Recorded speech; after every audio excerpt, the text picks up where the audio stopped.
शिवाय। ओम नमः शिवाय। आज हम सुनेंगे सावन मास में सुनी जाने वाली भगवान शिव के शिव पुराण की कथा अध्याय 5 का श्रवण करेंगे, जिसमें शिवलिंग का रहस्य और महत्व सुनेंगे। तो आइए सुनते हैं। सबसे पहले भगवान शिव की जय हो, भगवान भोलेनाथ की जय हो। तो आइए सुन लेते हैं।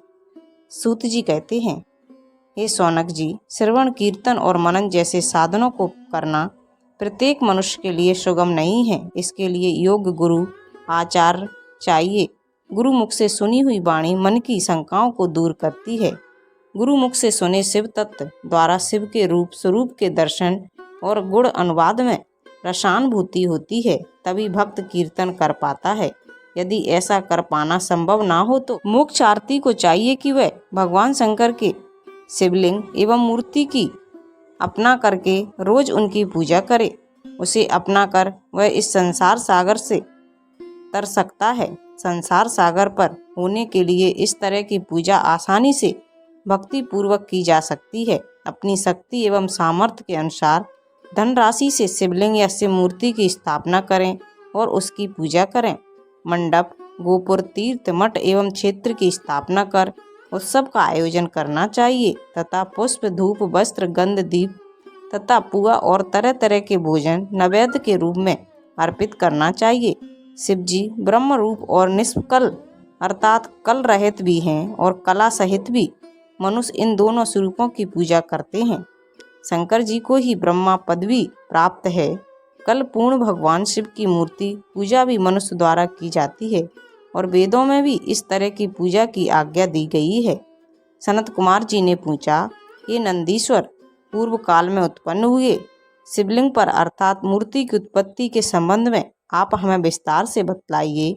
नंदी के स्वर ने बताया, मुनीश्वर, प्राचीन काल में एक बार ब्रह्मा और विष्णु जी के बीच युद्ध हुआ तो उनके बीच एक स्तंभ रूप में शिव जी प्रकट हो गए। इस प्रकार उन्होंने पृथ्वी लोक का संरक्षण किया। उसी दिन से महादेव जी का शिवलिंग के रूप में पूजन होने लगा। अन्य देवताओं की साकार अर्थात मूर्ति पूजन होने लगी, जो कि अभीष्ट फल प्रदान करने वाली थी, परंतु शिव जी के शिवलिंग और मूर्ति दोनों ही रूप में पूजा की जाती है। अध्याय 5 यहीं समाप्त होता है। आइए अब सुनते हैं अध्याय 6। नंदकेश्वर बोले, पूर्व काल में श्री विष्णु अपनी पत्नी श्री लक्ष्मी जी के साथ शेष शैया पर शयन कर रहे थे। तब एक बार ब्रह्मा जी वहां पहुंचे और विष्णु जी को पुत्र कहकर पुकारने लगे, पुत्र उठो, मैं तुम्हारा ईश्वर तुम्हारे सामने खड़ा हूँ। यह सुनकर विष्णु जी को क्रोध आ गया। फिर भी शांत रहते हुए वह बोले, पुत्र तुम्हारा कल्याण हो, कहो अपने पिता के पास कैसे आना हुआ। यह सुनकर ब्रह्मा जी बोले, मैं तुम्हारा रक्षक हूँ, सारे जगत का पिता मैं हूँ, सारे जगत मुझ पर निवास करते हैं।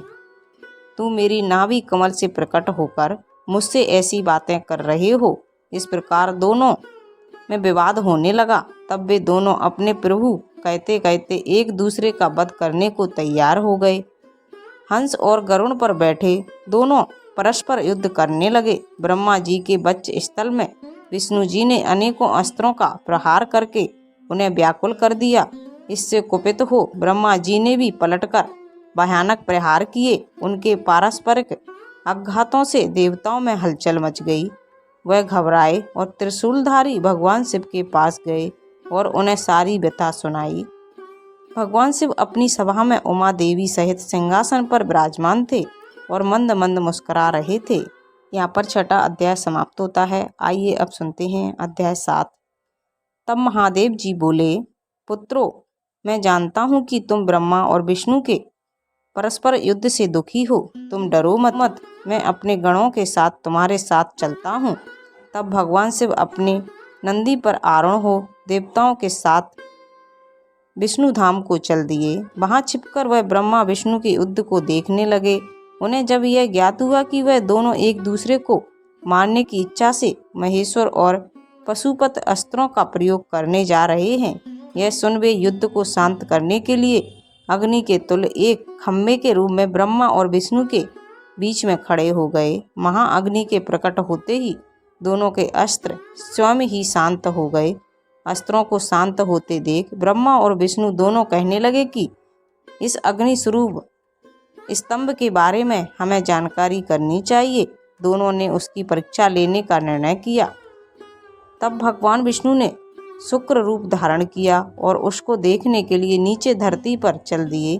ब्रह्मा जी हंस का रूप धारण करके ऊपर की ओर चल दिए। पाताल में बहुत नीचे जाने पर भी विष्णु जी को स्तंभ का अंत नहीं मिला, इसलिए वे वापस चले आए। ब्रह्मा जी ने आकाश में जाकर केतकी का फूल देखा। वे उसे फूल को लेकर विष्णु जी के पास गए। विष्णु जी ने उनके चरण पकड़ लिए।